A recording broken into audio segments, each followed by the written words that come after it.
You are listening to Heroes Never Die, your one-stop spot for all the latest news, Overwatch League results, and mishaps in Overwatch. Here are your hosts, Totemly Drunk and Edinar. What is up, guys, and welcome back to Heroes Never Die, your one-stop spot for all things Overwatch.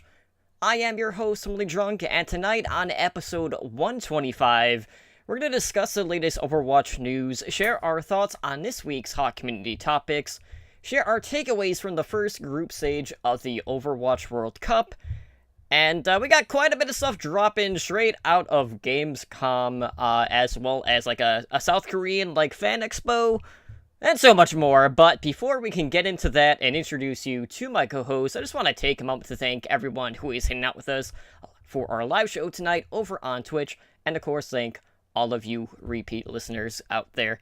So joining me tonight, as always, is my co-host Edinar. Edinar, it's been an influx of news today. We got some movement in the Overwatch League, we got a new animated short, we got a new map, we got a new PTR patch. There's a lot going on today within the past, 12 to 16 hours, but how's your week been, man? Dude, my week has been crazy. Super crazy. Just busy at work. World of Warcraft. I leveled one character up to 120. Realized I did not fully like that character at 120. It was a Warlock. I'm not giving up on him, but I'm like, you know what? I'm going to level something else. And that's when I fell in love with my Druid. So I've been leveling him up. And then I've told myself I'm playing at least 3 games of Overwatch tonight. Just go and do quick play so you don't get rusty, all that fun jazz. And it's just... It's been crazy. All this news dropped. Lots of news dropped. It's been pretty hectic. How's your week been? It's been pretty good, but I was glued to my phone today. I was like, okay, where's the Lego news? Where is it? And it's not here. They did the teaser. And they also, made the new map out of Legos, but... That's what I saw. Nothing outside of that. So, the week is still young. We still might be getting it within the next couple of days. But all in all, I've been doing pretty good. I'm still leveling the Druid in World of Warcraft. So, taking my time with that. I'm at 115. And I'd say, the leveling experience in this expansion... they knocked out of the park. I'm not feeling, super grindy, or I'm just not into the questing, or the stories of the zones. So it's just amazing that, Warcraft has been able to draw me back in, and, I know this weekend we're planning on doing our placements, in competitive, yes. So we'll definitely be streaming that probably on Saturday at our usual time, which I've been kind of slacking on lately because, a lot of stuff going on around the house. But all in all, it's been a good week, and, we got a lot to get over tonight. So let's go ahead and let's jump into the news. So first up, speaking of Gamescom, we got our first look at the newest statue in the Overwatch line. And the next hero to get the statue treatment is none other than Doomfist. So, Doomfist, that statue stands at 14.25 inches tall and costs you a hefty $300. So, kind of looking at the other statues cost, $175 outside of the D.Va one, which was a larger statue, so of course it had to cost more money. But you can actually pre-order your statues by going to the Blizzard Gear store. And they're planning on getting the first shipments for this statue out for Q4 of this year. So, it'll probably be around a little bit after the Mercy one comes out, which, I've been waiting on because it's the only statue that I actually have pre-ordered. But this one, it's great. I am not the biggest Doomfist fan, although I love the fact that, we kind of got a fighter-esque character in Overwatch, in the shooter, which... is a little bit displaced in some retrospects, but I love the callbacks to, the other, fighting games or, One Punch Man and all of that. It's a great statue, but $300 is too steep of a price, and I'm not a collector of the statues, so this one is not going to be for me. But the detail work in this one is top notch. So if you are a Doomfist fan, if you have the extra cash, to spare, I would highly recommend this one in particular. Yes and no. Like, it's a cool statue. I have a certain disdain for Doomfist. So I say do not get this purely out of spite. But that's just me. So, but I mean, it's cool. It's probably my favorite. No, the Mercy one's probably my favorite. But this is a close second of my favorite. I still will not pre-order it. The only one I've really actually wanted to order is the Mercy one. Mm-hmm. But I'm like, no, Kurt. You're not paying $300 for a statue. It's just not gonna happen. So yeah, it's one of those things where, I'd say if you can afford it, go buy it, because the more Overwatch stuff you buy, the more Overwatch stuff we get, and that's what we all want. Right, but what we really want is more Pachimari. So be sure to go to the Blizzard Gear store, buy all of the $8 plushes, and then Slambo, can get even more patchy gear, moving forward. Mm-hmm.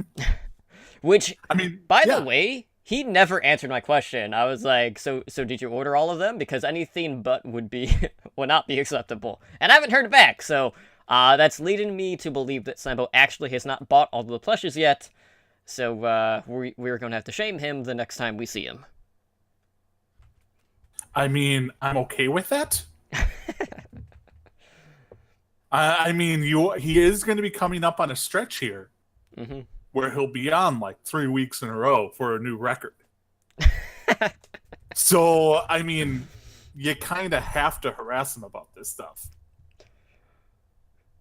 Yeah. I mean, even if he buys it, you can harass him, and then if he doesn't buy it, you can harass him as well. This is true. I mean, it wouldn't stop me otherwise. It's really a win-win. Absolutely. And speaking of a win-win, there's a lot of stuff going on right now. We got Summer Games. We got the Overwatch League All-Star Game this weekend. And you know what else we have this weekend? We have another free-to-play weekend in Overwatch. This is going to be going on from August 23rd through August 27th. So, you guys know the drill by now. As with all other free weekends, players without the game license can compete in, arcade, quick play, custom games, but competitive play is off limits. And of course, if you go on to buy the game, all of your progress is going to, maintain itself on that account. So, you can keep all the stuff that you do earn. And, really, these have been coming a lot more common than what they had been initially. Obviously, Overwatch is still growing. We haven't quite hit the plateau. I don't know if we'll actually see the plateau. But, we have seen the growth of the game starting to slow down a little bit, which is expected, since there's already, 40 million players at this point. But, every time I keep saying, okay, this is going to be the week, right, that I'm going to get 25 on the PS4 account, and it just never happened. So I'm not going to say that, because chances are it's not going to happen again. But what I will say is, if we do have listeners out there that do play on PS4, if they're on, I would absolutely love to group with people just to smooth out, that experience, because, I am a console pleb, and I probably won't do that good outside of, Mercy and probably D.Va. Everyone else is probably, not gonna happen. What about your Hanzo carries? That's what you do. You carry on Hanzo. Have you tried to snipe on console Overwatch? It's oh, hell no. I'm sorry. It's one of those things where I prefer to aim myself and not have something to help assist me to aim. Which sometimes it's a lot worse than actually not having it. Mm-hmm. So yeah, I will not be. Like I said, we would do, last time this was around, that we would do the PS4 leveling, and then I'm like, yeah, no, I'm good staying on the PC. You don't feel like playing a game that's at like 80% of the speed of the PC version? Yeah, no, not a huge fan of that. So, but to each their own. What this does mean, so keep this in mind. After this weekend, if they follow tradition, the game will be half off. Mm-hmm. So keep that in mind for all you Smurf accounts out there. Do that. That's how I have 3 PC accounts. But just remember, if you want to get your rewards for top 500, you need the SMS, account protection. I don't feel I have to worry about this. You specifically do not know. No, this is not something that I am that worried about. And I feel that's justified in its actions of my play. But I haven't placed on the account we're going to place on this weekend. So it's going to be Diamond. So I could place top 500. I could. Could you really? I don't. I'm inclined to not agree with that. But that's just me. Maybe you might be able to pull the wool over some of our listeners' ears and eyes for that matter. But yeah, I'm not buying into that one. Hey, I play a really wicked Widowmaker. I actually do. You know what? So... We'll have to settle this in a 1v1. Just like the Overwatch League All-Stars are in the All-Star Widowmaker 1v1 this weekend during the All-Star weekend. So we kind of brought this up last week, but we didn't really have all the information at hand because I haven't seen it actually posted on the website. Like, I know they had like all the game formats on the websites, but it's like the whole schedule is like on the Overwatch League app. And, it's a little bit harder for me to work that up into, show notes and whatnot, than as to just have it on my PC. Anyways, but the All-Star Widowmaker 1v1 is definitely going to be one of the highlights in regards to the custom skill matches. And we have the quarterfinals of this kicking off at 4 p.m. Pacific time. This will be this Saturday on August 25th. And then they will do the finals of said tournament at 9:30 p.m. Pacific time that same night. So in regards to our 1v1 matches, we have Saya Player going up against Carpe. We have Pine versus Striker, Architect versus Soon, and Fleta versus Surefour. Okay, so, throughout the entire season, obviously all eyes have been on the Widowmaker players and carries at certain times. But obviously, having such great, main tanks in the league has opened up the space for the Widows to do what they need to do. Now, that being said, I want to just go through each one and, pick who we think is going to come out on top and ultimately, walk out the victor, for their respective division. So, first up, we have Saya Player, from the Florida Mayhem, going up against Carpe from the Philadelphia Fusion. Saya Player, quietly one of the best Widowmaker players in the league. Carpe, probably the one that's gotten the most attention just because he was kind of the backbone of the Philadelphia Fusion, as we saw in the Grand Finals, because, with Carpe out of the equation, there really wasn't a Philadelphia Fusion anything. But... we talked about the perceived upset potential in this particular matchup, and out of all of the matches, that Carpe is going to go up against, do you feel like Saya Player is going to be the biggest threat to him in this tournament? Yes, it's one of those where, okay, yeah, you're gonna go ahead and it's like the USA versus South Korea last year in the Overwatch World Cup. It's the one that everyone kind of wants to see the most. At least that's in my mind. Is, Saya Player is probably the best Widowmaker in the game that is above the age of 18. Just throwing that out there. Sugar-free. And... Not a Widow. He still would be the best because he's sugar-free. Doesn't matter. But, I'm going to I'm gonna go Saya player. I'm picking Saya player to beat Carpe. I think Saya is just one of those. Okay, he's crazy good, but he was on a bad team, so people didn't notice him as much. And this is gonna be like his coming out party. So Saya player will beat Carpe. Calling it now. I feel so conflicted on this match than I do every other match because, the other ones to me are a lot more one-sided, especially when you consider the fact that, Architect was kind of in a similar position to Saya player in the fact that, when he got to the Shock, there was a filling out process, but, he was really the one that really brought them to the next level, and of course, we saw some, better tank play once people came of age on that team.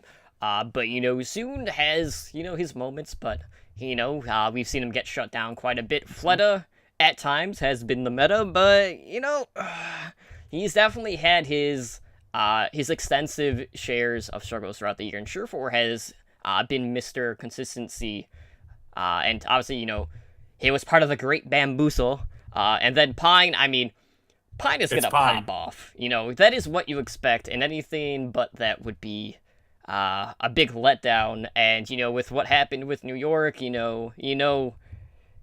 gonna want to make up for that, and give a little bit of that glitz and glamour, and all of that flashiness that he brings to the table, and just bring that persona to the tournament. But Carpe and Saya player, I'm really torn on this. I feel like in the games that we have seen, Saya player was definitely one of the better duelists in the league. But I don't think his level of play in regards to the consistency has matched what Carpe has been able to do. But I think it's going to be close. I think Saya player is probably going to be the toughest test for Carpe throughout the series. So in regards to the matches, I feel like Carpe will edge out Saya player. I'm expecting it to be pretty damn close overall. Pine versus Striker, you gotta go with Pine. Architect is probably gonna shut out soon, and Surefour should beat Fleta. But all in all, Carpe versus Pine is a toss-up. It kind of depends on how aggressive Pine's angles are going to be in this Widow 1v1 as well, because that was really his approach to the Widowmaker. Quite often going on the flank side, so I don't know if we're going to be seeing that as much, but, it is high risk, high reward for him, but, I feel like all in all, we'll probably be seeing Carpe versus, I don't even know, Architect versus Surefour.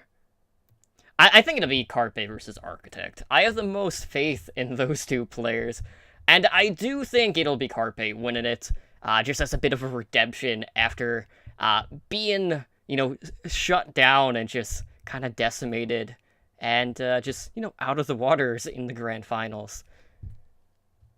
Yeah, no, I get the Carpe. I think whoever wins the Carpe Saya player will be in the finals. I just think that's the case. Now...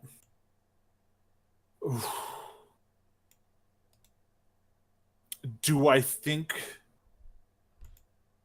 how is this? Do I think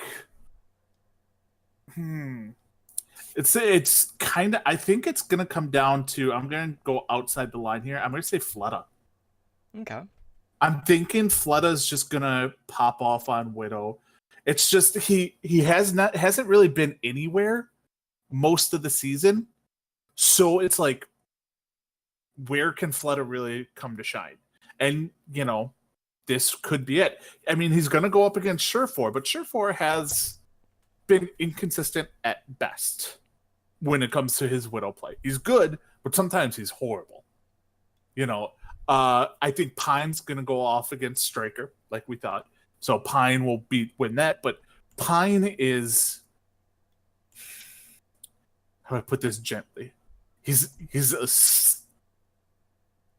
stupid Widowmaker player. He does a lot of stupid plays. It's greedy. It's really what it is.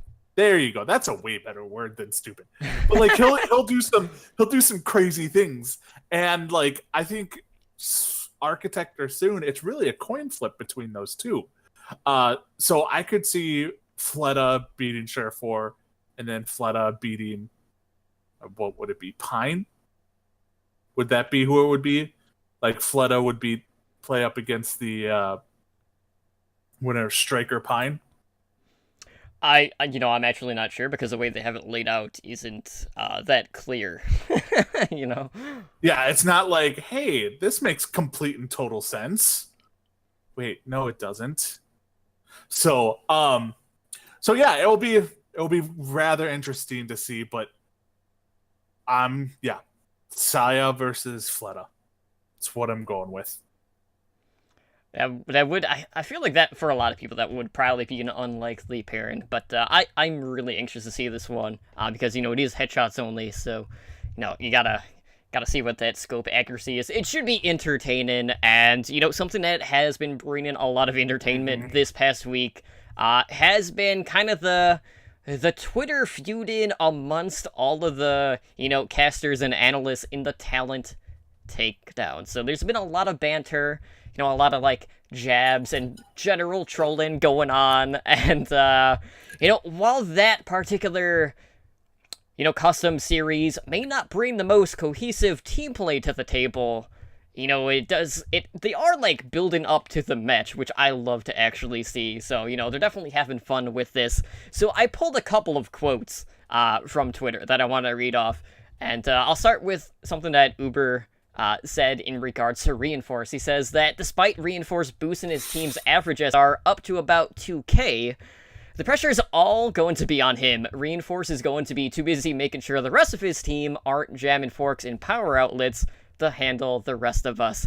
And I have to say, when you look at that particular team, a lot of pressure is going to be put on Reinforce. He is the pro player on that team, and he's not going to be on his particular role, and you feel like he's going to be the one that is probably going to be the voice of reason on that team. He's going to be the shot caller. He's going to be the one telling everyone where to go and what to do, and he's really going to be the backbone. So if Reinforce, gets tilted by, some of the shenanigans by his teammates, that team might just crumble at this point. But Ed, there was a quote from Hexagrams that was absolutely spot on, and it's pretty funny because not only is this stuff going on team against team, but there's even stuff going on amongst teammates as well. So why don't you let our listeners know what Hexagram was saying over on Twitter? Okay, so Hexagram was said, I don't know what's more tragic, that Sideshow can't seem to figure out how to be on the same map as the rest of his team, or that Bren has deluded himself into thinking he's a good player. So, if you guys have been watching the Overwatch League at all, whenever Bren is on the desk, he constantly brings up the Brenji. He builds himself up to be this mythical player, right? That transcends above the rest of humanity in Overwatch. And it's been kind of made up to be this really huge joke amongst the entire community. And we know it's not what he's hyping it up to be. No. I'm sure it's going to be the same case with his Widowmaker, which I know he's been, put in a lot of emphasis on lately on his streams. But I love the fact that, there's just these mental games going on between everyone. And, Hexagrams is always quick to the quip. And that's really what I love about his casting as well. But speaking of Bren, Bren also, was looking at Reinforce, and he says, now Reinforce, I respect, he's a crafter, he grinds the man's got skill and ambition. The rest of his team, I have more respect for my morning shits than I do for those plebeians. They're going to get farmed harder than British soil in World War II. Whew, man, that's that's harsh. I love trash talk. This is what we are missing in the Overwatch League. We need this fun sort of banter. Not everyone is taking it super serious, but sometimes you just need to de-stress a little. And what better way than to just troll people? I mean, really.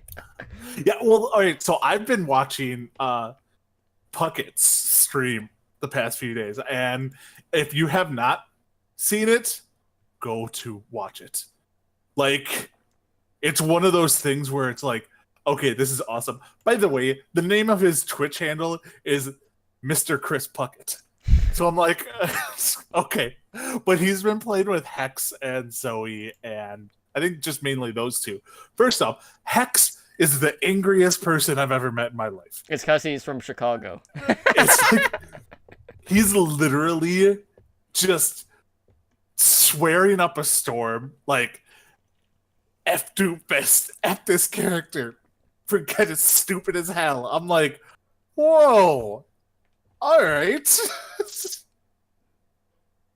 But yeah, it's just it's hilarious on what he actually does. But yeah, totally go watch it. It's fun. Like you said, it's all about, having this fun little team trash talk kind of. So yeah, it will be a lot of fun. I will enjoy it immensely. I didn't know if I'd enjoy it all that much, but man, I really am going to be excited about this. Absolutely. So I definitely want to keep an eye on, and we'll see if either side is that good, or if anyone lives up to the built-up hype surrounding their persona, or whatever way you want to phrase it. Moniker, gimmick, whatever. But anyways, moving on. We did have the first group stage of the Overwatch World Cup, and that was the Incheon stage, which is South Korea. So we got to see Team South Korea compete for. Well, we got to see New York Excelsior compete for the first time. Since kind of floundering in the Overwatch League playoffs. Carpe was there. Fate was there. But anyways, as you would expect, as it was a qualifying group, there were a lot of 4-0s throughout the 3 days, and each day consisted of 5 matches spanning, anywhere from 7 to 8 hours. It was a lengthy day throughout each day for the weekend. And, I was not able to watch all of it, because that's a lot of Overwatch to sit through in one weekend. But in regards to the results for day 1, I saw Russia defeat Hong Kong 4-0. South Korea defeated Chinese Taipei 4-0. Finland defeated Hong Kong 4-0. Russia defeated Japan 3-1. And then what was definitely, the match of the group stage, South Korea defeated Finland 3-2. And, when we talk about the group stage, these were who we thought would definitely be escaping, this group stage. This map, or the series in particular, did not disappoint. There was a lot of crazy stuff. We saw a lot of tanks coming out from Finland, which, no surprise there, because, it's Europe, and, Europe likes to run tanks. We saw, the GOATS comp. We saw a quad tank with the Lucio and the Moira. We got to see Taimu going up against Carpe in, sniper duels, which was awesome.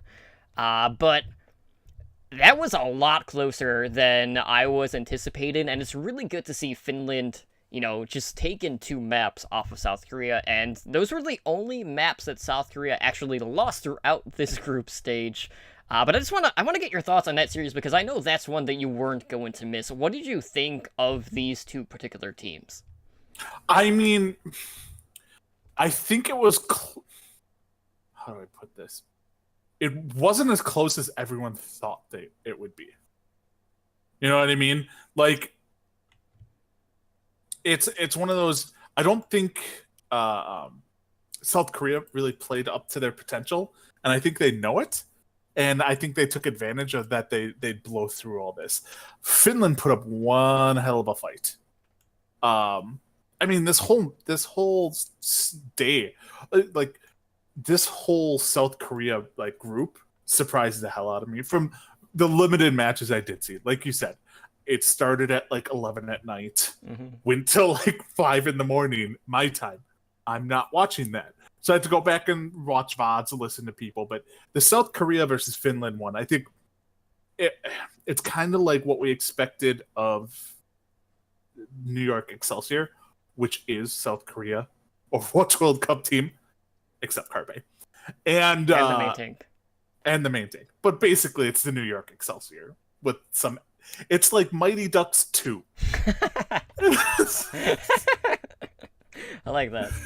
See, like, so South Korea is like the New York Excelsior is the Mighty Ducks, and all like Carpe and the other guys that got put on the team from other teams are like, you know, the goaltender from Maine, the speed skater from Miami, Dwayne the whatever the hockey puck guy from Texas. Like it just kind of formed a super team.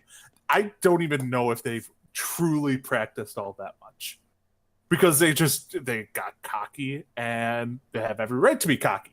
So I don't think they were going full on like, this is what our strategy is, this is what we're gonna do. Finland is not as good of a team as South Korea, and I don't think anyone expected them to be. There was some, minor, not controversy, but the game not working definitely through, because Finland was doing something funky. Like, they were doing some crazy push, like rush out of the gate, and then it's like, and the game crashed. All right, well, this is awkward. So it was good. I mean, I loved it. I didn't watch every second of it because there was a lot to catch up on through all of this, but yeah, it beat my expectations for the map. Like, it was better than I thought it was gonna be, and this was the series I was most excited to see. Yeah, absolutely. So in particular, like in that series, Kane's Row was a really good map overall. Temple of Anubis did not play out like a traditional Anubis, so we didn't see any like triple time banks despite the South Korea attack putting up a monster time bank. But Rialto was really good. So we haven't really seen a ton of Rialto in particular in competitive Overwatch. So definitely go check out that map in particular. That was map 4 in that series. But moving on to day 2, the action continued. So Ed, what did we see in day number 2? All right, so in day number 2, we saw South Korea defeat Hong Kong 4-0. Shocker. Japan defeated Taiwan 3-1. Finland defeated Russia 2-1, which was a very good map, a very good series. I didn't get to watch all of it, but Shadowburn. All we have to really say. Taiwan defeated Hong Kong 4-0, and then South Korea defeated Japan 4-0. Like, this second day was kind of a letdown, but we kind of expected it just from the matchups. The Finland versus Russia was definitely the high point. And I think you pointed it out in our staff lounge that basically if Shadowburn hadn't been popping off, Russia wasn't doing anything. And which is what we expected. Exactly. Like, I mean, when did you first hear about Shadowburn? It was a while ago. I mean, he's been around. He's been around forever. Forever. But the thing is most people know the name from last Overwatch World Cup, when Shadowburn carried Russia. Like, and that's why going into this season of Overwatch League, everyone's like, oh, Shadowburn. Like, that's why the Fusion are going to be good. Like, they have Shadowburn. Shadowburn will carry them on the Genji. Shadowburn then got benched. Like, but Shadowburn it's one of those situations where he just pops off on this stage. And we saw that throughout this. So, it was good. I really liked the Finland versus Russia game. The rest of them were squash matches. Right. There was nothing to the other matches. Yeah, I remember first seeing Shadowburn when he was on G2 Esports, but most of his rise on the scene came when he was in FaZe Clan, playing Projectile on the Genji. But yeah, like that Finland versus Russia match kind of put both of those teams in a weird spot, because Finland was in a position where, okay, we already lost 3 maps to South Korea. Like, we have to beat Russia, and we need to take, we need a decisive victory, and that did not happen. So it kind of put both of them in kind of like a vice grip in, their future games, because neither of them were really in a position to stand above the other. So that definitely set up some interesting stories going into the final day, which was day 3, which was a day of 4 Overwatch. So we started with Finland defeating Japan 4-0. Russia defeated Chinese Taipei, or Taiwan, 4-0. Japan defeated Hong Kong 4-0. South Korea defeated Russia 4-0, which, eliminated Russia. And then Finland would go on to defeat Chinese Taipei 4-0. So out of this, in regards to the matches, definitely check out Finland versus South Korea. The Finland-Russia game was awesome.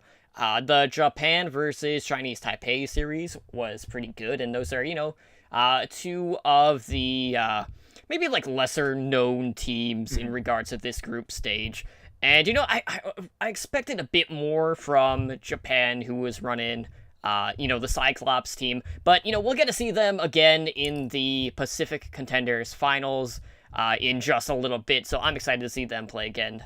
But pretty much everything going back to my predictions from last week played out 100% as I expected to. I got all the matches right, 100%, got all the records right, so it was a good week. Now, I doubt that's going to continue, but you never know. But anyways, so on top of the World Cup, something that did happen during the World Cup is we got to see Jake debuting as a caster. So this was our first time seeing Jake, casting some Overwatch, and he was making his debut alongside one of the veteran casters in Overwatch esports, that being ZP.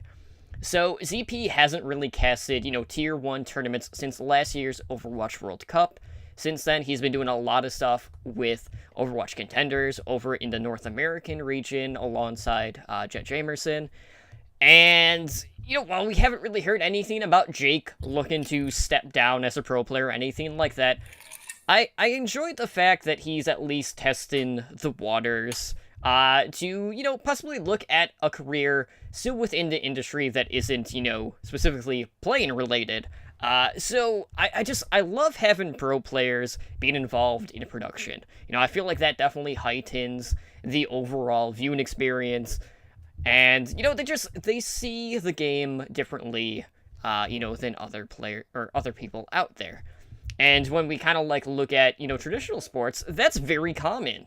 Especially in the NFL, a lot of the NFL analysts and casters are former pro players, and it just works well. And, ZP, he has been around the scene for quite some time, going all the way back to, the early Gosu Gamers days and closed beta with weekly tournaments and all of that, and he was just a perfect casting partner for Jake to work alongside with, and it was good to have him back.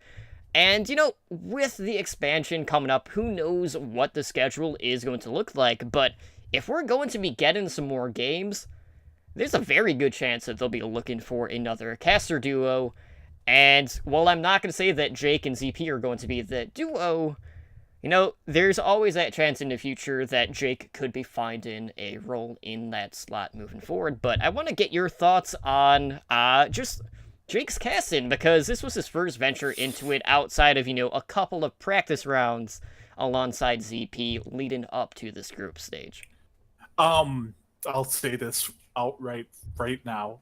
Jake needs to leave the Overwatch League and become a caster. It's just the writing is on the wall with Jake in the Overwatch League. He is a niche character, niche DPS. He's not someone he's not a Linkser or somebody like that. Yes, he can, if you need a Junkrat, he's your guy to go to. But how often do you need that? He's a substitute player. Or in all honesty, he should be a substitute on specific maps and with specific comps. He's not every map we need to have Jake. Jake is one of the faces of the Overwatch League. He is. When they were on Good Morning America, It was Jake and Raucus. Raucus didn't talk, Jake did. Stuff like that. Jake is the face. He's the perfect person to have. And you brought up a perfect example is football. In football, these players are leaving and retiring to go to announcing. And the most recent example is Jason Witten. And we don't know him, but Tony Romo in the NFL. Tony Romo he probably is more successful already in his broadcasting career than he ever was in the NFL. It's just the way he is, because you have one person who in this place is ZP, who's the seasoned announcer. He gets the cues. He does all that stuff. he leads in questions or leads in certain directions. You need that person because Jake is not. Jake is more of the, hey, watch out for them trying to do this, or this is why they did this. Stuff that casters don't know because they haven't been in the locker rooms training this stuff and looking out for it and scrimming, and they're not doing it. Where Jake can give the insight that no other caster, except maybe Reinforce, but Reinforce has been out of it for so long that he hasn't really had the coaching that these people have now. So Jake could come in and hit, if you keep him with ZP, they could probably be the best announced team in the Overwatch League. Just because of Jake being the analytical person, telling people why they're doing this, or telling, he can be like, okay, now watch out for the switch to this, and then they're going to flank around this way to try and counter it. And that's just not stuff that the casters catch on to quick, but Jake as the player will. So Jake needs to leave the Outlaws and become a caster, and he would become the true face of the Overwatch League. His career would explode as a caster, because then he can be more, he can be out there more. He can do interviews, he can stream, he can do all sorts of things that he can't really do now as a player because of time constraints. So I say, maybe Nate Nanzer should maybe, wink, wink, nudge, nudge him a little out of the Houston Outlaws. But that's just my 2 cents, because he did a very good job. And for it being his first true tournament casting, he did better than I expected. So him, and eventually Custa. Custa's another one who you'll probably see in a year or two, kind of merge towards doing something like that, because they're so likable, they're well spoken, they are very analytical, and people love them. Yeah, absolutely. And I know initially his jitters were definitely getting the better of him, but as the series or the maps would go on, he would get a lot better. So it's definitely not a surprise that it was just a natural fit, because let's be honest, Drake loves to talk. I had a lot of concern going in. I was like, okay, how is Drake going to do? And completely shattered my expectations of him as a caster, which I am known for being critically harsh on people, so for him to do that definitely says a lot. But anyways, let's go ahead and let's move on to actual Overwatch League news, and we have a lot of it. We have some breaking news even that happened a couple of hours ago, which we will definitely go into in just a little bit. But first up, let's go ahead and talk about the Philadelphia Fusion, who, after their grand finals loss, are looking to improve player performance for Overwatch League Season 2. And to do so, they have partnered with an analytics program developer, Pursuit. So Philadelphia Fusion are not the only team that is using this program, as one of the Europe Overwatch Contenders teams, Angry Titans, are also using Pursuit, and that's a team that is currently sitting in the grand finals of Contenders EU, and they will be going up against Eagle Gaming. So in regards to Pursuit, this is designed to provide extra information following your Overwatch matches. It tracks stats while you play, and, after the game, it gives you, detailed analysis, things like that. It tracks, hero effectiveness, first pick rates, death analysis, and while there is no set timeline in regards to its full release, this is currently in open beta, and, if we go back a week, we kind of talked about, something similar to this, that's also in open beta called Visor, which is basically very similar to this, except it gives you in-game notifications. But really, I find it interesting that more and more teams are turning to these outside sources in regards to analytical details. And, I definitely feel like, just as a general Overwatch player, there needs to be something in-game to help hone your skills. Like, you know, they have like the training gallery, right? Which is basically just like a practice range. I feel like it would be really easy to just do like a timed run where it like awards you with like points based on whether or not you get like a critical hit or an elimination or a body hit, you know, things like that. And then, you know, you can do like even a leaderboard, stuff like that. But like there's not enough in-game tools to really improve your play or aspects of your play, and that's why a lot of people are turning to all of these like analytical programs or, you know, looking at coaching, things like that. But all in all, like, this is not going to be something that's going to be uncommon. Like, it's going to be happening more and more, and we have seen like quite a few teams have been short-staffed in regards to their coaches, and, you know, every little bit is going to help. And I feel like on the path to pro scene, we're definitely going to be seeing more teams approaching this specific type of program as they kind of like progress through their seasons. Yeah, I mean, essentially, it's Moneyball. Like, it was a phrase coined back with the Oakland Athletics, where they were looking at specific stats. They're looking at this statistical analysis to try and pick up whoever and do the best they can, and then they went to the World Series. I mean, there's a movie about it with Brad Pitt. It's basically how sports is now. Like, sports is an analytical thing. Every team does it. It was only a matter of time before Overwatch did it. Now, this is, Pursuit is more of an analytical tool. It's not cheap. It's not. It's 100% not.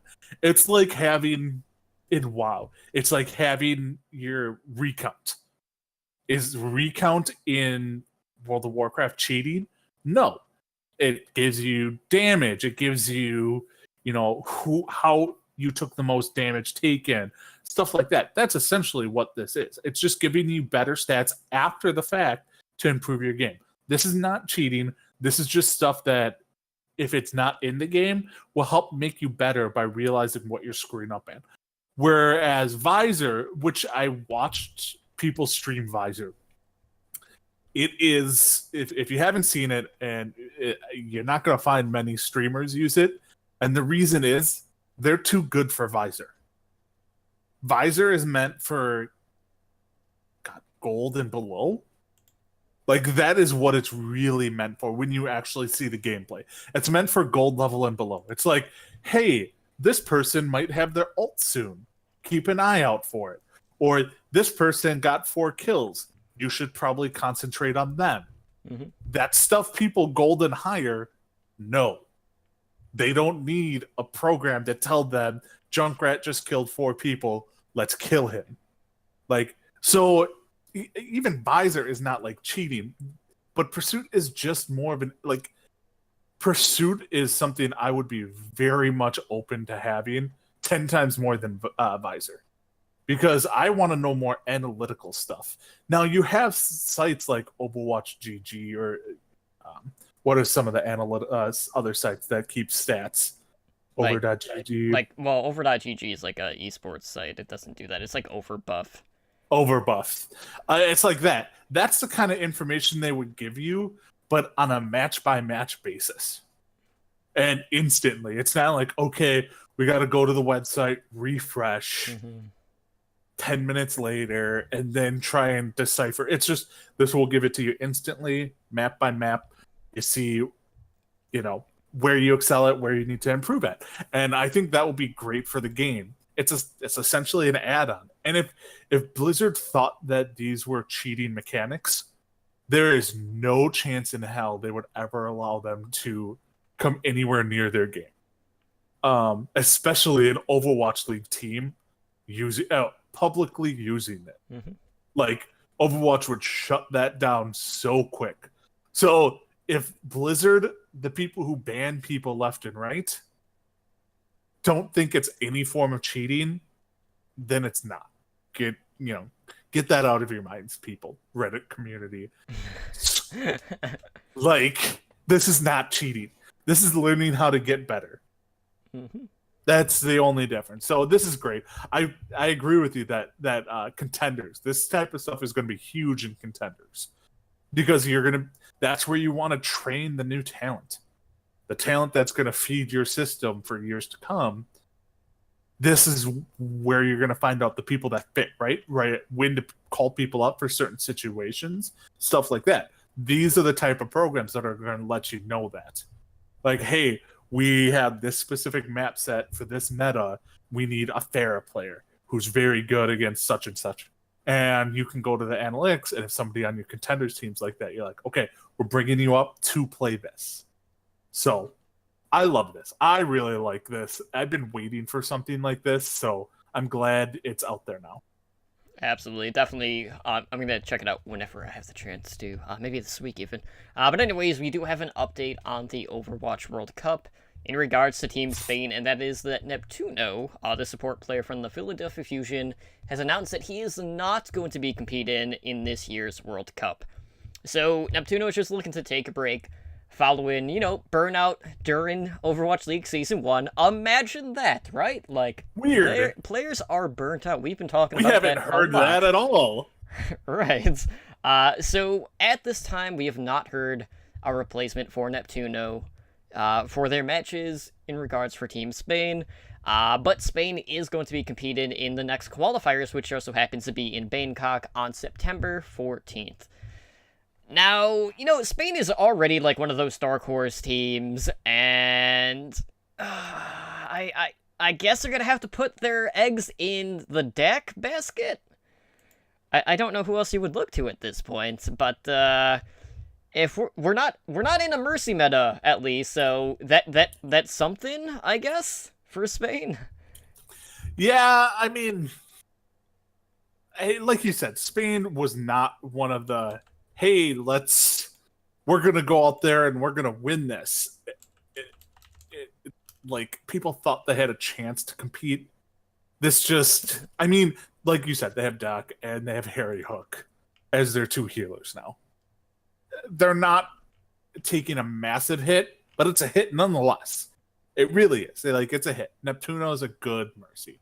Now, Mercy, you said, is not meta, but anytime you have a character who reses, they're viable, no matter what.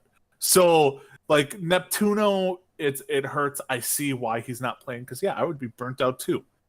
Harry Hook is not burnt out. Wonder why.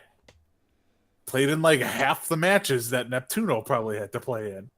But, it's just one of those things where I don't think this hurts truly Spain's chances, but it makes it less likely that they're going to be hey, we're going to pull through and we're going to win this. No, you're probably not going to now, but they were not going to before. Right. And they weren't going to make it before. They were just the 50-1 odds type of thing. Now they're 60-1 odds. Right. And I'm glad you brought up how many games did he play, because Neptuno did play more games than any other Overwatch League player throughout this season. So yeah, that would definitely be one of the driving forces behind that burnout that he is feeling. But who knows? Spain is always going to be one of those countries that has that upset potential. But it's going to be an uphill battle with or without Neptuno in their group stage. But moving on, we do have some coaching staff updates for some of the Korean teams. So first up, let's talk about your defending Overwatch League champions, the London Spitfire, and they have parted ways with one of their coaches. So London have parted ways with Shane. So when we look at the coaching staff, right now we have J-Feel and Gape still on the Spitfire. And we haven't heard any sort of replacement as of yet for an assistant coach role or anything like that. But Shane had joined the Spitfire when GC Busan was acquired by, the Spitfire owner Cloud9 back in October of last year. Now, we always talked about, London's story about, they started great, had a little bit of inconsistency. They were trying to learn a new meta, didn't really adapt well. Then Prophet did Brigitte things and just shat on everyone. Really. But, London would go on to come out with the third best map differential in the regular season and go on to win the title against the Philadelphia Fusion. And, I'm okay with the change with this, regardless of, how London did last year. You're not always going to keep the same, coach and staff or the same core or anything like that, whether it's esports or traditional sports. That doesn't really happen. There's always going to be opportunities that can arise, and there's a very good chance that Chain has probably already found a home and, might be waiting on an announcement, maybe for, say, another Korean team that also has seen some changes. Maybe Seoul Dynasty? I mean, that would be the obvious choice, and here's why I really want this to happen. When we talk about GC Busan, right? When Shane was on this team, Busan had this ability to just completely shut down Lunatic High every single time on every single map when, Lunatic High was still considered to be, some of the Korean gods in Overwatch esports. And it would be really smart to approach a coach like that and bring him on so you have a better understanding of what they were doing in order to shut you down, because when you're in that position, you're not going to see left from right, really. Like, you're going to be too fixated and focused on, okay, we lost again, right? And then you're going to try to break it down, but you might not be seeing what their other coach and staff is seeing. And it's always good to get that sort of perspective from the other end. And I really want to see Chain sign with, the Seoul Dynasty, and that's likely going to happen. And, Dynasty did make another move. But I want to get your feeling out process on, just coach and staff changes regardless of, just results that we have been seeing for some of these teams. Well, all right, so first off, the Spitfire. So the Jane was their second head coach of the year. They fired their other head coach back in, March? Yeah, that was Bishop. Yeah. So they basically have gotten rid of two coaches in 1 year and won the championship. What else does a coach need to do? Like, I mean, I don't want to say somebody coming in and a prospective new head coach. They're going to look at it and be like, how can I improve on this and keep my job? Or just keep your job in general. like, all right, the last guy got fired. Oh, what did he do? Oh, he won the Overwatch League championship. Shit. What am I going to do? Like, how do you improve on that? So I think this actually looks really bad on the Spitfire for getting rid of him. Now, we don't know what happens. Like, he may have requested his release or so on and so forth.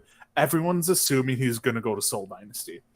And the rework of the whole Seoul Dynasty that, I'm going to get into a little bit later when we talk about a certain player. But, like, bringing him in, like you said, is huge. It's kind of like when Dallas Fuel got Arrow to come over from Fusion University. Yeah, he came from Fusion University. And it's just like, okay, this is awesome. We got this awesome coach to come in. The Seoul Dynasty just hired, essentially, if you're to believe, like, kind of, broad sense, they just hired the best coach in Overwatch League. Because they just hired the coach that won the Overwatch World Championships.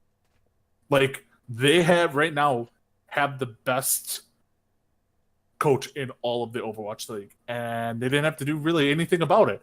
And, like, Seoul Dynasty fans have to be doing freaking cartwheels over this. Because he's a good coach.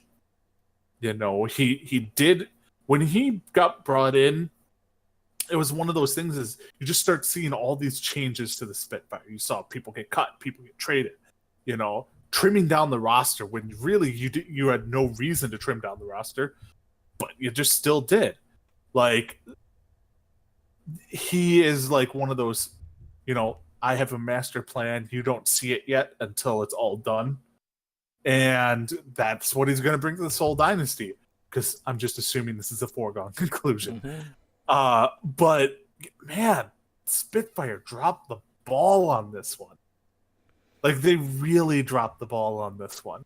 And, like, you could see something was going on when, like, they were talking when they won and the Spitfire was brought out with all their coaches and their like manager of the team, not the head coach, but the manager. I forgot what her name was.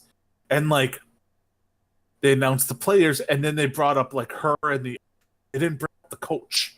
Mm-hmm. How do you not bring up the coach? Like they brought up the manager and the owner, and like, hey, the guy who's making all the calls, we're just not going to talk to him or mention his name. Like it's just one of those things where I don't know. It's a little fishy. I think he probably asked for his release from the Spitfire, which makes them look even worse. And it's worth noting too, like in both cases where Spitfire, parted ways with their coaches, there wasn't a reasoning given for either one. So we're not quite sure what happened there, what quite to make of that situation, but I don't know if like something similar happened with both cases or not. But their loss is going to be another team's gain, and it almost makes too much sense for the Dynasty, deal to be what it is. But that being said, it's not official yet, but what we do know is that Dynasty have picked up a coach, and that comes after, like, a leak on Chipsa's stream, as well as, like, an appearance on Wakid's stream, before it was confirmed, but KDG has joined the Seoul Dynasty. Now, KDG had formerly coached Mosaic Esports. He would then go on to coach Snakes, who is one of the European contenders teams. And, initially, he was believed to be the head coach, but right now we're just going to say he is a coach. Like, we don't know what role exactly, whether it's assistant or head coach as of yet, depending on whether or not, the other rumors are true. But this comes after the announcement of, last month the Dynasty were looking to, do a rebuild. They're looking to restructure their coaching staff. Only one of their coaches from Season 1 is still on the team. So either they were cut or they were just moved to a different role. So, obviously, as a huge Dynasty fan, Season 1 was definitely a disappointment. Seoul finished with a 22-18 record. Dynasty didn't secure a playoff berth in either, a stage or the end of Season 1. They didn't do the whole, pulling the ultimate, con at the very end and just squeeze their way into the end of season playoffs. That never happened, which would have been something if, that would be, the only playoffs that they got. But looking at KDG, when we look at Snakes, this was a team that was competing in Contenders Trial. So this is someone on the path to pro scene. That team finished with a record of 6-1 as Ed drops from the call. He'll reconnect here in a second. He'll be back in just a minute, guys. I'm back. I can see that. We're just waiting for your cancel load. But anyways, so with Snakes and KDG at the helm, Snakes finished 6-1. And then he left the team following their qualification to the playoffs, and that was due to, an offer that was on the table, which had to have been this one. I mean, what other reason would you have, really? So anyway, this is a coach that had a pretty clear vision for a team that has done some pretty good stuff over in Europe. And while I'm not a fan of coaches or players that just have 3 letters in their name, especially, when they're actual letters, and you have to say KDG, it's annoying, and I hate it. And I know, I know, like on Overwatch League Network, I completely butchered it a couple of times. I'm good tonight.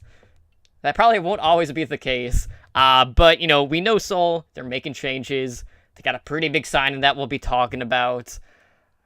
But, in regards to a coaching staff, what are you expecting in regards to the, amount of coaches on these teams? Are you expecting, to have a head coach and, 2 to 3 assistant coaches, or, someone on the analytical side? What do you think the approach is going to be here? Well, I kind of almost think of it like, I'll go back to pro football. I think you have the head coach up here, and then you have, the offense and defense coordinator. So, you have an attack, and this is how I would do it. You would have an attack coach, and you'd have a defensive coach. so they can concentrate on each one without like, okay, if we're on attack, we have to do this. But then I also have to think, oh, well, on defense, we're going to do that. And so on and so forth. So you're going to have attack and defense kind of coaches. And then you have one coach that is kind of the analytical coach. So like ideally, I think 4 coaches would be perfect. I don't think you should ever have less than 4 though. Because how are you really keeping an eye on things? Like, most of these teams are going to start running probably internal scrims with the way the roster works out next year, so on and so forth. Well, you want one coach on both sides. So one coach on offense, one coach on defense. And then you want the head coach kind of looking at the big picture. And I think that's the way to go.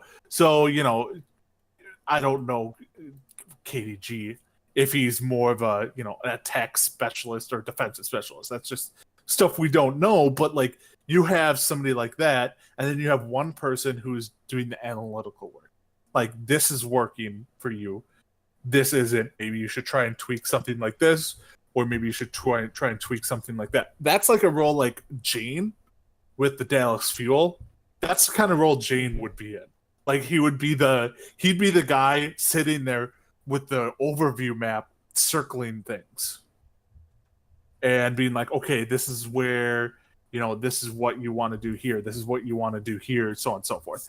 So I think 4 coaches per team, plus, you have the rest of your staff. You have your, strength and conditioning, which most teams have, stuff like that. Like, it's very much set up like any pro sports organization would be. It's just we don't quite know it yet because it's not as well known. Like, they have live-in chefs. Well, so do all other sports teams, really. Like, they have strength and conditioning coaches, which all other sports teams do. Really, there's probably more people on the support staff, and the support staff is coaches and all that stuff, than they have actual players. But they're all working towards the same goal. So that's mine. That's what I think. I don't know. So I only have one question in regards to that approach. So you went through like attack and defense. What does that mean for control? All right. You add a 5th coach. Right. Specializes in control maps. Oh, okay. Or what you could do is you could have your offensive coach, your attacking coach, be the one, okay, this is what happens when we don't have the points. Oh, okay. And the defensive can be like, this is what happens when we do have the point. Mm-hmm. See? You try and trip me up. You tried it, but it didn't work. Damn, I thought I would get you. No. Maybe It next just time. It took me a few seconds to Just catch on. Be like, all right, I got Need a minute to process. All right, moving on. Obviously, this upcoming weekend is the All-Star Weekend, and you could gear up for said weekend with All-Star jerseys available by Into the AM Clothing, who, they do all the customized jerseys. So, you can get them one of 3 ways. You can get, just the base, the general Atlantic Pacific jerseys, the ones that, don't have any, numbers or player names, anything like that. Those cost you $60. You can get player-specific jerseys. Those run $70. And then if you want one that's customized, you can get your Brenji jersey if you want one. Brandon's probably going to be the only one. If you want one, it would cost you $100, which is, the same baseline that we have seen with all of the other Overwatch League jerseys on, Into the AM. But, I'm always glad to see more jersey types. These ones are probably going to be a lot less common than, the traditional jerseys for, team-specific or player-specific. But are you looking at getting one of these based on, the designs, or is this something that you're going to shy away from and, just stick with what you already have? Personally, I love the All-Star jersey aspect of it. I do not like the specific All-Star jerseys. I don't like the maroon and the aqua. I just don't like the colors for these jerseys. Like, if they were different colors, I actually would think about it because, like, I like you have the Atlantic, you have the Pacific, and then you have the name. I mean, if you're gonna get a jersey, don't get the $60 one with no name. Pay $10 more and get one with a name on the back of it. But it's just they're kind of ugly. Like, I love the idea of all-star jerseys, and it's not for me. I mean, if I was to buy one, I'd probably buy the Custa one. Because, I have to rep the LA Valiant since we don't have a team in Chicago. Wah, wah. Long sigh. Long sigh. Yeah, I'm in the same boat. I'm probably gonna hold off. But maybe after the fact, maybe they'll mark them down. Maybe then I'll look at it. Like something like this is more of a okay. If it's on sale, I'll take a second look at it. But it's not one that I feel like I have to run out and get right away. Just because the team connection with an actual Overwatch team is a lot stronger than just the division, right? Like, I'd rather wear the actual Brandon as opposed to, the Atlantic or the Pacific. So I'm going to be sticking with the traditional jerseys over the, more specialty type ones that are coming out. But either way, it's cool to have the options, and, if you're a collector and, you want to don a certain jersey for a player based on whatever division, you now can. So it's just another way to show your support for a player and their respective division. But I'm going to pass for now. But we got to talk about, some pretty big news that hit, I think it was a Monday. It was a couple of days ago. And that was a certain departure from the LA Gladiators and a certain sign-in by another Korean team. And in news that should come as no surprise, the Dynasty, as I mentioned, they looked bad in the inaugural season, but they're about to look a whole lot better now that they've signed the most handsome main tank in the Overwatch League. So Fisher has departed from the LA Gladiators and has signed with the Seoul Dynasty. So, we've talked about the Gladiators' journey in Season 1. Prior to Fisher joining the Gladiators, this is a team that, was kind of, they were having some issues. And when they joined at the beginning of Stage 2, the Gladiators improved drastically. Fisher just brought so much to that team and really opened up the space that their DPS just didn't have because, as soon as Fisher came on, we saw Surefour really starting to pop off, and the Gladiators would go on. They went from 8th place to finish in 4th place overall. But anyway, so Fisher, he had an MVP-like season.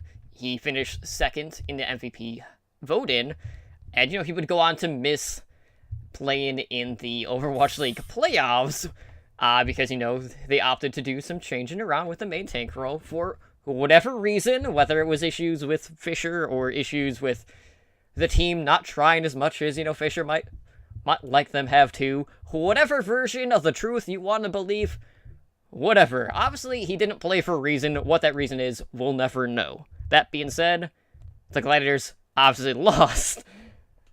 And, Fisher was a big reason in regards to why the Gladiators did make it to the playoffs when they did. But, we talk about Fisher, we talk about the level of play he brings on that main tank role. And, we have Miro, we have Kuki on the Seoul Dynasty. What do you think Fisher's sign-in means for those players in particular? Are they going to drop one?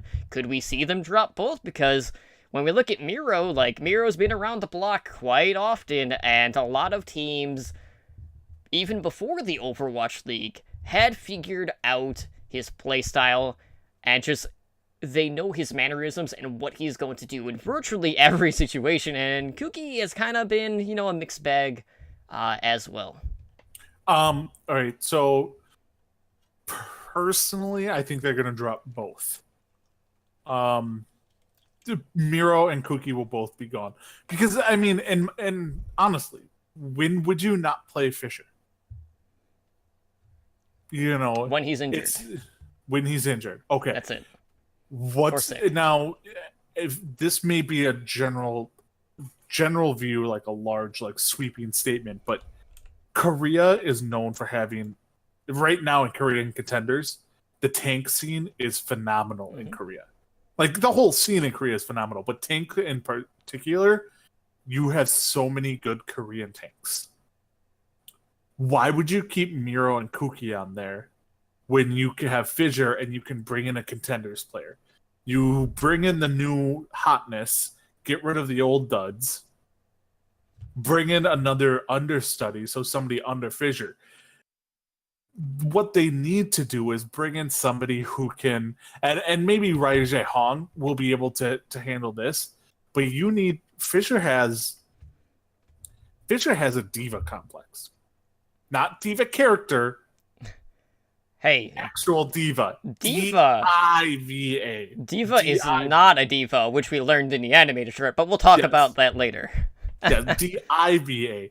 Fissure's a diva. Like, he needs to be controlled. You need that presence on the team to be like, listen here, Fissure. Shut up. You're hurting the team. You're making an ass out of yourself. Like, don't say this shit. And then maybe Ryu Jae Hong's that person. Maybe Miro's that person. I don't know. But Fissure's obviously coming in as the kind of the best player on the team. And he's your main tank. So you have to build kind of around him. Now, you do have Munchkin. You do have Wakid. You do have Ryu Jae Hong. You do have Fleta, Zumba, and Toby, and so on and so forth. You have all these great players, but it really all revolves around Fissure. So they're probably going to bring in somebody to learn underneath Fissure in case Fissure pulls a fissure and like pisses off his teammates, stops playing, requests a trade, something like that. So you can bring in somebody who won't mess with the dynamics of the team that much, because if they're learning under Fissure, they kind of have the similar play style as Fissure. Mm-hmm. So you're bringing in somebody not as skilled, but has the same similar play style. And hopefully the person coming in realizes, like, hey, I should learn from him, learn how to play like him, and, do stuff like that. I'm worried that if they keep, like, Kuki on the team, they're going to bench Fissure and put in Kuki to be the more passive-aggressive main tank, which is what we saw Kuki come in for Miro a lot last season. Kuki is more of the wait and see type of tank, and I don't know if that always works. So I hope they get rid of both. I think the bigger question with Fissure going to Seoul is, what the hell do the Gladiators do? Well, they have a pretty damn good core of tanks in their affiliate team. They did. I mean, they really do. They're gonna sign Panker 100%. Oh, 100%. No way they Panker's the new main tank for the Gladiators. Do you keep Void? Because Void was really only brought in. I don't think you do. Well, then where does Void end up? Does Void go on to Seoul Dynasty? You know what I mean? Like, yeah. That's where does Void end up? iRemix, keep iRemix on the team. He's a good backup tank. He's got starting experience. He's been on stage. He's proven to be a very capable backup. But Void's gone. Does Bishu stay? Probably not. Like, I mean, I don't know. It'll be interesting. But I think this was one of the, Fissure's on a different team. Well, no shit, Sherlock. Fissure's on a different team. Mm-hmm. We saw the writing on the wall during the playoffs. Right. So, as a Seoul Dynasty fan, how do you see Seoul working out with him? It's gonna be an adjustment. And how should I phrase this? Fissure has a distinct style in the sense that he is a go tank, right? He is in your face and he is aggressive. The Dynasty as a whole is not that sort of team. And that's where my biggest concern is. I feel like initially there's going to be a lot of disconnect from the front line and the rest of the team. So I feel like in Stage 1, this is going to be a team that is going to be figuring out what team this team actually is. Like, what style are they going to play? Are they going to, like, aid in the aggression off the back of Fisher, or are they going to try to, maintain this? Sometimes we will go in, sometimes we won't. They'll be one of those kind of middle-of-the-pack sort of approach type teams with their aggression, which didn't really work out for them in Season 1. But 100%, like, by bringing on Fisher, like, he is a player that you can build around. And it's worth saying, like, Fisher had a lot of offers on the table. And he basically took less money to go to the Seoul Dynasty, and I do think that does say, a bit about his character. But yes, I agree, like, there's a lot of stuff kind of behind the scenes that may or may not have been blown out of proportion, but, there's always this fine line with certain players. There's another certain player that is no longer in the Overwatch League who, might end up missing the Overwatch World Cup if he, manages to stay unbanned from competitive. So, I'm cautiously optimistic right now, but either way, there's going to be a bit of growing pains. So I'm anxious, but I'm also nervous because I know that specific playstyle hasn't always matched what Seoul has done. But that being said, without question, that's a huge sign-in. I mean, Fisher helped elevate the Gladiators, and it really brought the best out of Surefour, and who knows, maybe we will see the same. We'll see Seoul go from, like an 8th or 10th place team to being middle of the pack, or a team on the verge, or even go into the playoffs. And, maybe we'll see the return of the Fleta meta, now that he'll have a bit more room to work with off of that aggression. But it's going to be an interesting first stage, and then beyond that, I think we'll see a lot better version of Seoul. But out of the gate, we will deal with some struggles.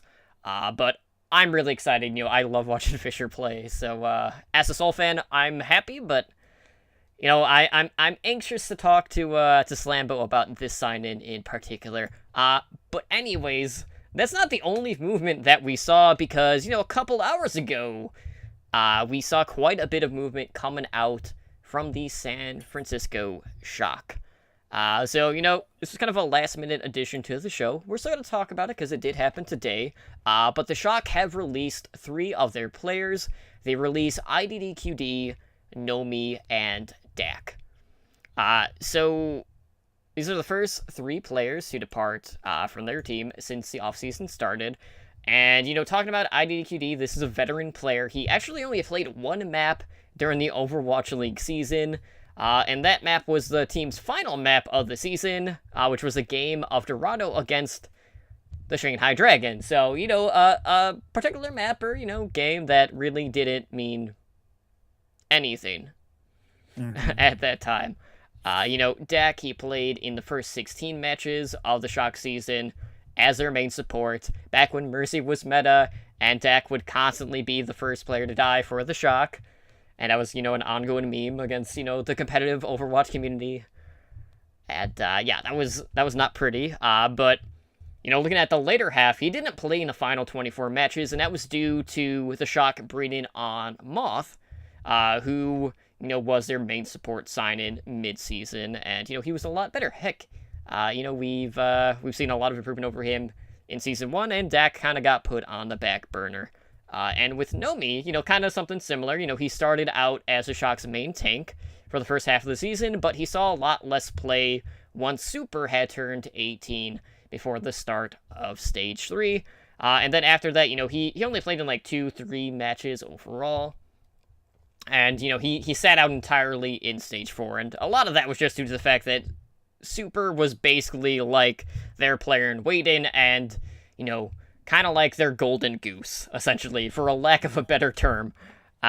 So, they let these players go. They want to give them enough time to, try to find new teams, but all of these sign-ins to me releases were not a surprise, I feel for IDDQD in a sense that, this is a player that has been around for years, really since Overwatch began. And he would always been considered to be, one of the better hits game players out there, and he just, he didn't really have the opportunity to compete. Now, that being said, it's a fine line because at times it's kind of hard to justify put him in just knowing that he isn't as practiced on that stage compared to, some other players on the team. But you also can't really succeed if you're not given the opportunity.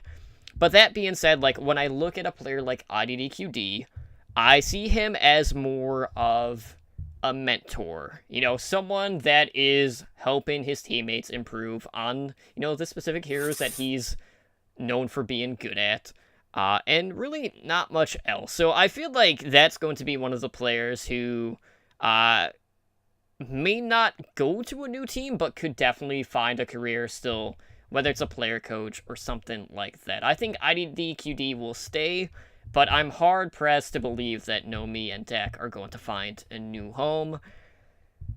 But, like, really nothing out of the ordinary. These were expected changes. So the Shock went from 12, they're down to 9. So, they got some room to make some more changes here in the upcoming weeks ahead. Yeah, I mean, like you said, so the Nomi and Dak releases, expected. The IDDQD one, yes, I'm a huge IDDQD fan. Huge.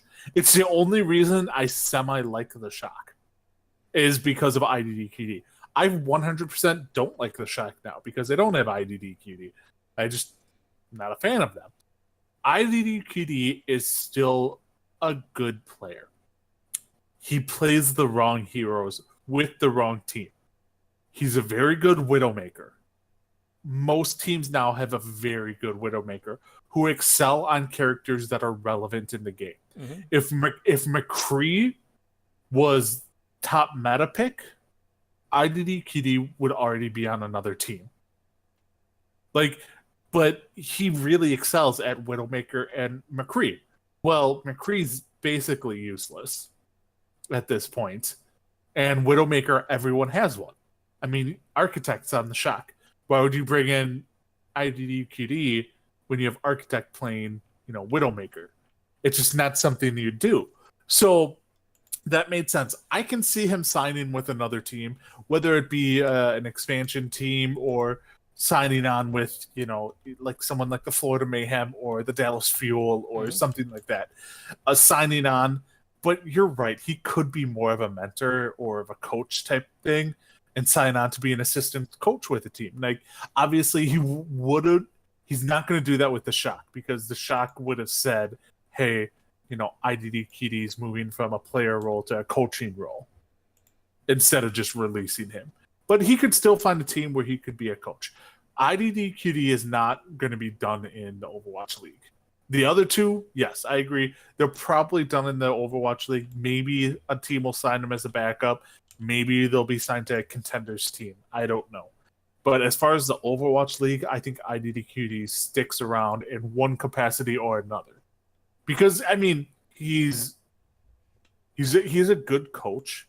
He's a good mentor, like you said. And, yeah, the league is better off having him in there.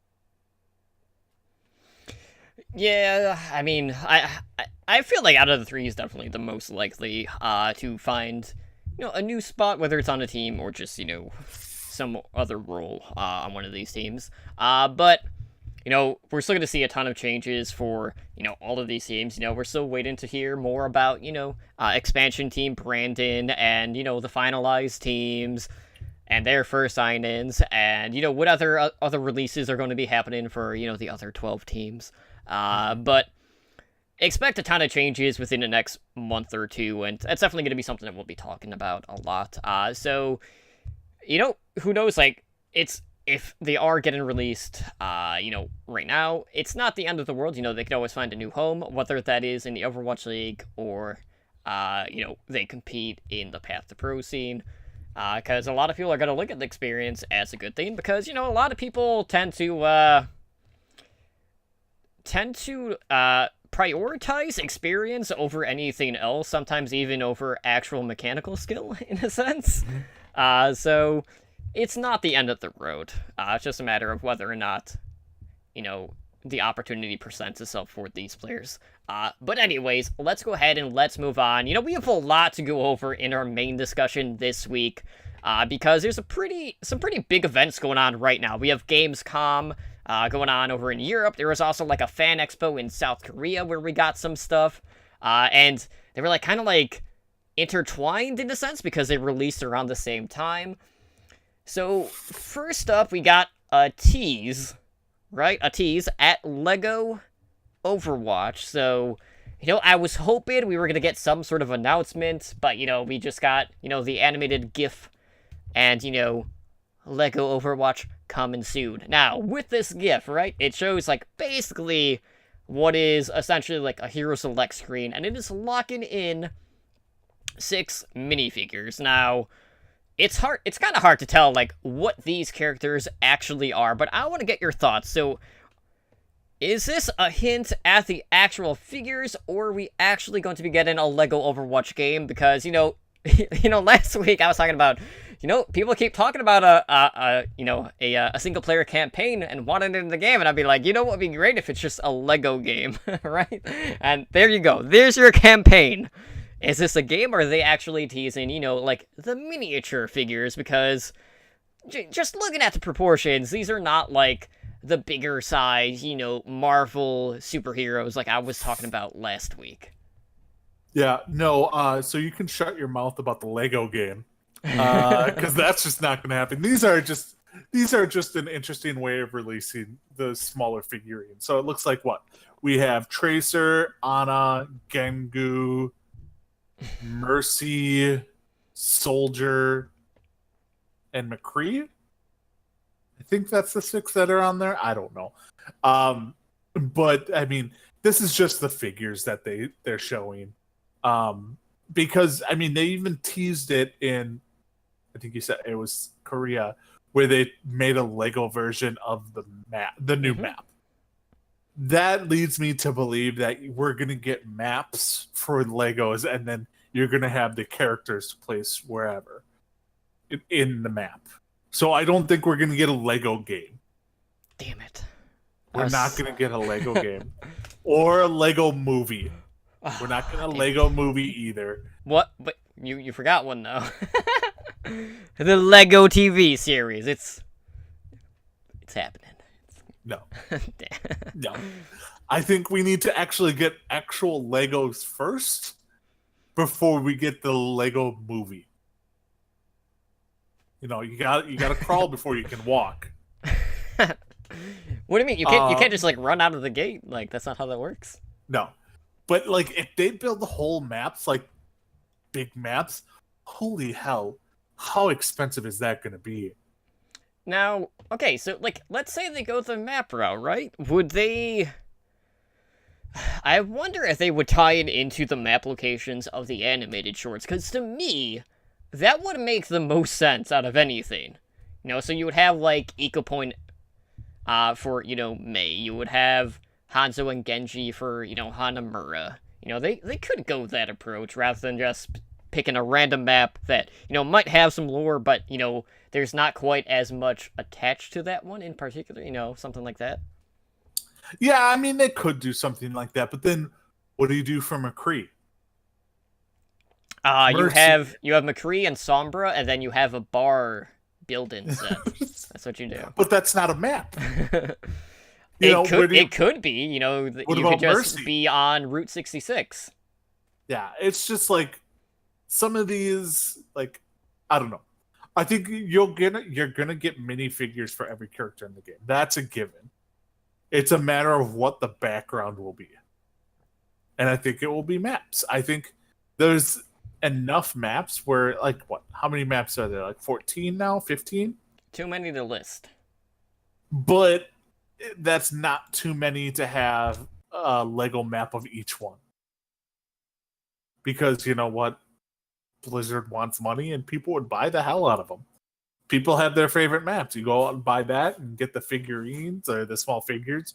Do something like that. I was like you. I was really hoping for a Lego announcement today, other than the tease of an outline of some figures. Mm-hmm. Oh, by the way, there's 19 maps not including, the specialized, deathmatch and arcade ones. Okay. So maybe not one of every map, but it's just, it will be interesting to see what they do with this, because we should get more tomorrow or the day after. Mhm. It's just, this is the first day of Gamescom. They have more info to drop. They dropped enough on us earlier today. Maybe they didn't want to drop it all at once. So we'll get more information. Yeah, so, not only did we get, our initial LEGO tease, we also got a new animated short, which was revealed during a presentation at this South Korean, fan expo. And, because it was in South Korea, it kind of made sense that it would involve, someone native, maybe, Diva. So the new animated short was Shootin' Star. And Jeff Kaplan and Ben Dai were on hand to debut the new short. And this is the first animated short that we have gotten since last year's BlizzCon, which was Honoring Glory, that being, the Reinhardt short, which was amazing. But anyway, so Shootin' Star showcases the first use of Diva's self-destruct ability, as she sacrifices herself and her mecha unit to save her country. There was one Omnic left, and I was getting a little bit too close to the city, and she couldn't wait long enough, and she kind of got hurt in the explosion, which we'll talk about what the media was like spoon feeding, right? Like the community about that, because there's definitely some stuff going on with that. But a couple of things that we learned. For one, Bastion is not the only thing dealing with PTSD. Diva certainly is. And Ben Dai said, really the goal of this animated short was to show a more vulnerable side of Diva, or Hana-san. So we learned a few things. One, there's this mecha squad, which is kind of like Power Rangers, Voltron-esque, in the sense that, they all kind of have, their own colors. I don't know if they all form, a mega mecha or anything like that, but... Like Power Rangers style? But what we do know is that the mecha squad is severely understaffed. There is propaganda being just spoon-fed by the Korean government to all of the cities, as, they're, just being nonchalant. They're like, oh yeah, everything's okay, everything is awesome, right? Nothing is going wrong here, yeah, we have some Omnic attacks, but, we got that handled, the Mecha Squad will handle it, they're doing okay, even though we know that's not the case, because, Diva's mech basically loses both of its arm. We see a glimpse of a past battle with her mecha squad, and all of them are basically needing repairs. We don't know what actually happened to them, or if they're still alive. There is a chance that the government could be lying about that as well, so we don't know about that. But, we got a good look at Busan, and there is Diva advertisement everywhere. Everywhere you look. She has her own soda, which has speakers in it. It actually talks when you open it. She has, ramen, she has, Doritos, she has a ton of stuff. Everywhere you look, there is just Diva everywhere, at the forefront. And we got a glimpse at these Omnic attackers that, have a pretty similar color scheme to, Talon, which... I don't know if that's related or not, or if they are Talon, but definitely the same color scheme with that, dark grayish black and red. But all in all, when we compare this one to the past animations, there is one thing in particular that a lot of people have been latching on to, and that is the fact that they weren't emotionally drawn into this one, because a lot of the prior animations have been more... How should I put this? Tugging on the heartstrings is probably the best way to put it. We saw that with the May animated short, Rise and Shine. We saw it with Honoring Glory. And this one didn't quite have the same effect, but, the whole way that they went about the self-destruct made, in the game, it's using self-destruct is just a normal day, it's just something that Diva does, and boom, there's a new mech. But in this animated short, it meant a lot. That was, her last-ditch effort, really. Like, she didn't want to do it, but she knew that that was going to be the only way to protect the city and her home. And, she had to rely on basically just overloading the reactor core by using her bunny blaster to shoot it. And, of course, she, ends up breaking her leg in the process, and her arm is in the sling. And, the media has been like, oh, yeah, and she walked away without a scratch. Yeah, that's complete bullshit. Can't believe all the fake news out there. But I want to get your thoughts on this one, because I know you and I are kind of on different sides of the fence, because you didn't quite have the same feeling after seeing this one in particular. Yeah, so, all right, so I get the point where some people are like, okay, it doesn't tug on the heartstrings enough, like the rest of them. That's not the issue I have with this one. This is a very well done cinematic. Or animated short.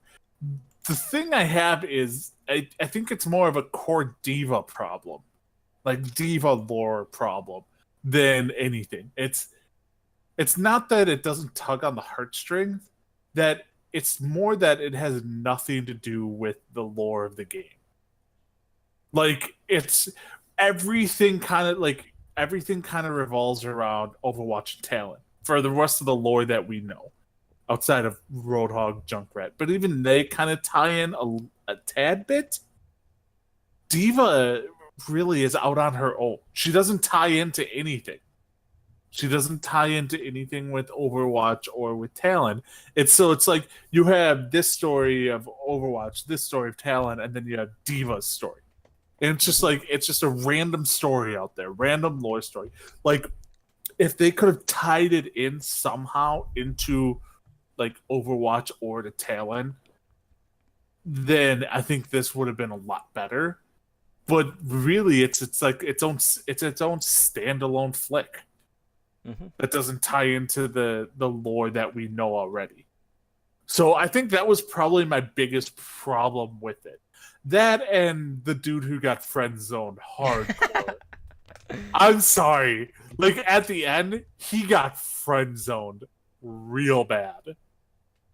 Like, I felt bad for him. And I don't know his name, but man, I feel so bad for him. Like, he had that, like, I want to date you look, or that weird talk, and then she completely shut him down. Yeah, like, so, yeah. He basically wanted, her to have, like, a distraction, because she was always focused on, her mecha and the protection of the city, and he just really wanted her to, experience the city a little bit, or just, go out and not always be in this persona. Now, that being said, kind of going back to, the Fisher discussion about being a diva. Okay, so Diva, she seems to avoid all of the attention and is more concerned in regards to just saving others. When we look at the in-game side of things with Diva, looking at her voice lines and her sprays, there's like a huge disconnect. Like, I feel like the stuff in the game is more a presentation of what the city wants you to believe is, the actual Diva, as opposed to who she is, really. So it was like, it's kind of like a disconnect in a sense where, you have what propaganda is being spoon-fed to, Korea at this point, where, oh, Diva's fine, like, she'll always be the one to, come to her aid, and, nothing bad is ever going to happen. But clearly, like, we know something happens in Korea, like, because, they talked about it in the past, like, something happens, and there's just massive damage to the city. What that is, we don't know. We're still waiting on that. But all in all, like, I like the callback to, the origin of the self-destruct. And, maybe there's a chance that we might see some of the Mecha Squad as characters, but, they kind of teased the, a new skin, with this cinematic, which is probably gonna happen. But the part that had me died, you talked about tying in the story, and this has nothing to do with the actual in-game story, right? But, there's there was a certain tweet that I saw yesterday talking about, SFM stuff, and how, like, there's a game that's completely built around SFM, and, they were teasing that it was Overwatch. But when I saw this, I was like, okay, so we have Diva, right? Like, you got this this Asian chick, and then Korea's getting attacked by a tentacled, being or a sentinel, whatever the hell you want to call it. And I'm just like, you guys are just spoon-feeding the R34 community with this short, and you know what's gonna happen. But anyways, like, we're gonna get a new skin, based on this short, and we're also getting some merchandise based on this short as well.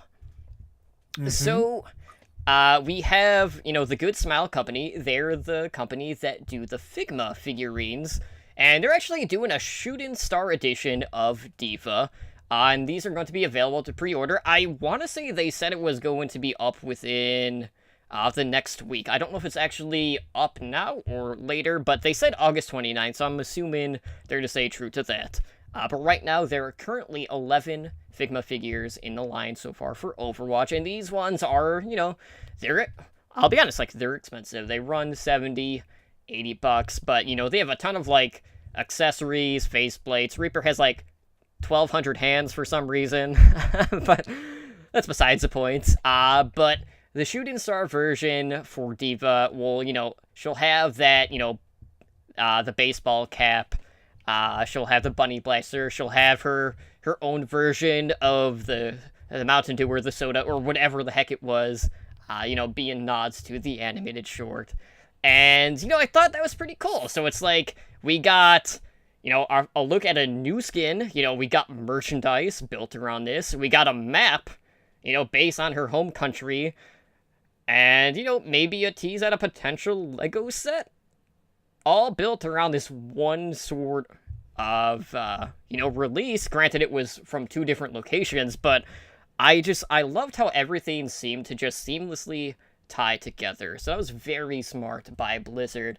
And while I'm not going to be getting it, I love seeing that they're kind of broadening their horizon with just, like, the intricacy of, layers that they're having. So, they're coming on all different fronts at this point, which I think is pretty cool. But I'm not going to buy the Figma, but, it definitely opens up more possibilities to more tie-ins for other animated shorts, which would be awesome to see. Yeah, I mean, like, it's the action figure is pretty cool. Again, I won't buy it, but it's good to have more out there because then they continue to make it. But yeah, this short seemed to spawn more than any other short previously. Like, usually you get the short with a new character, or you get the short with a new event. You don't get the short with new map, new figurines, new skins, new, all that stuff. It's just not something that you generally get. So, like, yeah, it was kind of crazy how much came along with this short, but it is also Gamescom. So, that's one of the biggest, video game events of the year. But yeah, I mean, I hope we get the new skin. I'm sure we will. And Kaplan even said in an interview I read that this is only the beginning of the lore for D.Va and expect much more to come for her. So who knows what that is? In the Lego TV series. All right. No? Because how can she be part of the Overwatch Lego TV series if she's not a part of Overwatch or Talon? Are they going to have cutaway scenes? Are they going to have cutaway scenes to her and her platonic friend? Against his will platonic friend? If anything, it would be between her and Lucio, because, she was in communication with him based on the animated short. All right, fair enough. Got him. But whatever. Still not happening. But you know what is happening? There's a new patch on the PTR, and we got, we talked about the Lego version of this map, but there's a new map. So, recently, with the Summer Games, we got a new Lucio Ball map that is set in Busan, South Korea, and now we're getting a Busan, like, a full map, and this is a control map, so, King of the Hill, and you can actually play it right now on the PTR. So this map in particular takes influences from Korean culture. There are 3 different areas, like all control maps. You have like the sanctuary, you have the mecha base, and then you have like the downtown area, which to me is by far the best one, and I'll talk about that in a second. But you know, Jeff Kaplan, he came on the stage, and you know, he was talking about how like the team had recorded authentic sounds from Busan to help bring this map to life. And they did it a couple of years ago, so you know, kind of going back. I can't remember on what episode, but we talked about there was a fan-made map that was Busan basically, and honestly, like based on the fact that they were already recording sounds, these two things are not correlated. But what was funny is there was a bit of a snafu because the map was actually leaked early on the stream during the pre-show performance. And you know, that was at the fan event, which had happened during, you know, the Overwatch presentation, and you know, it kind of sucks that happened. So it was kind of spoiled, which took a bit of the punch out of it. But this map is awesome. So for one, there's a train, you know, Train to Busan. I love that movie. I hope that Busan is going to be part of the Halloween Terror, and we fight, you know, Zomnix in the train, because that would just make my day. That's besides the point. But, you know, you can die to the train. You even die if you touch the tracks. But if you're Genji, you can actually climb on top of the train, you know, for a short duration, and then you can dash out. But, you know, you can get ran over by the train, so, you know, don't do that unless you want to feed, whatever. But, you know, the train tracks, as I mentioned, that is a kill zone. But there are two great things about the downtown area that are in the start-in zones. So in one area, you have like the arcade, and there's this playable dance floor game where you can actually like hit the arrow keys and it will register, which is pretty cool. But the best part, 100%, is the karaoke, right? So if you're on the karaoke side of the start-in zone, you can actually interact with the microphone, but only as Reinhardt. And, you know, he sings, which is awesome, because, you know, it's a callback to, you know, some of the other voice lines in the game.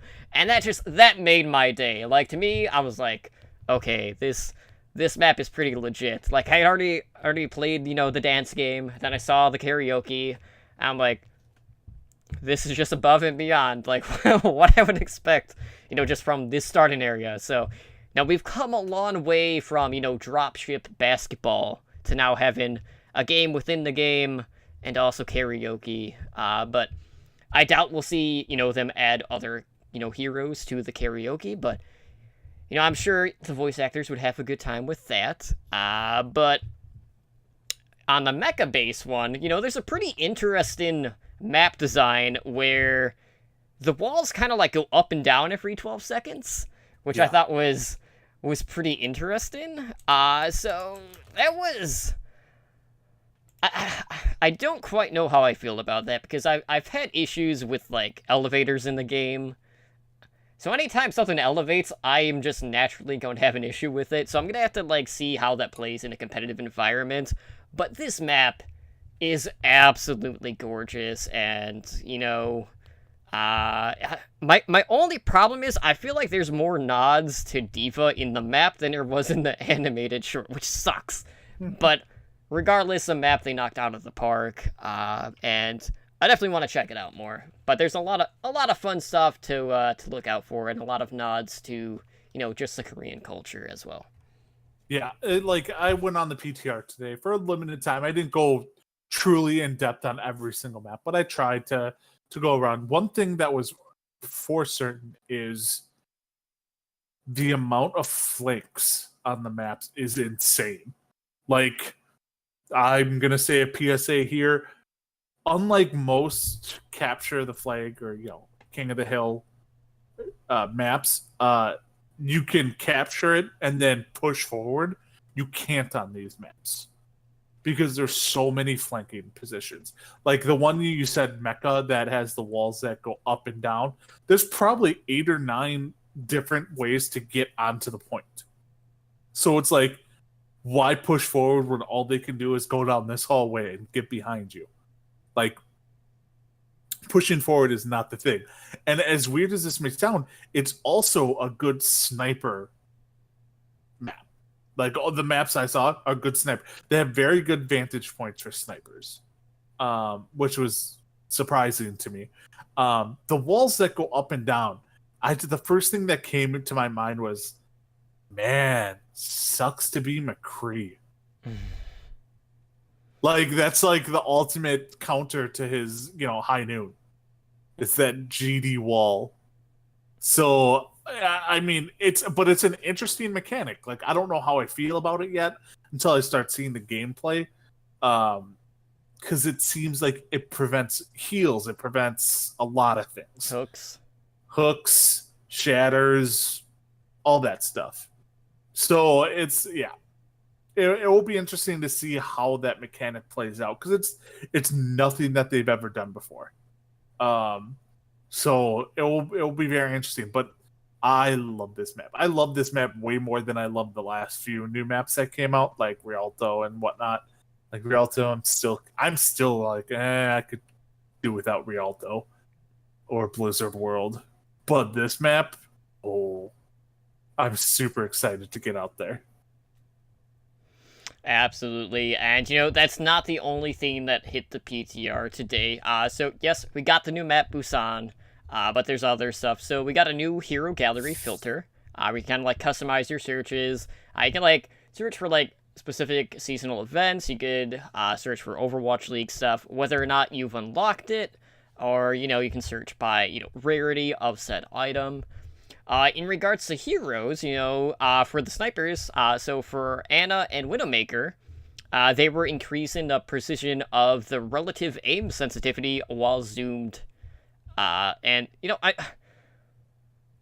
the way that's phrased, I have no idea what that actually does. So, hopefully someone out there actually knows. I have no idea. I don't really play snipers. I play snipers.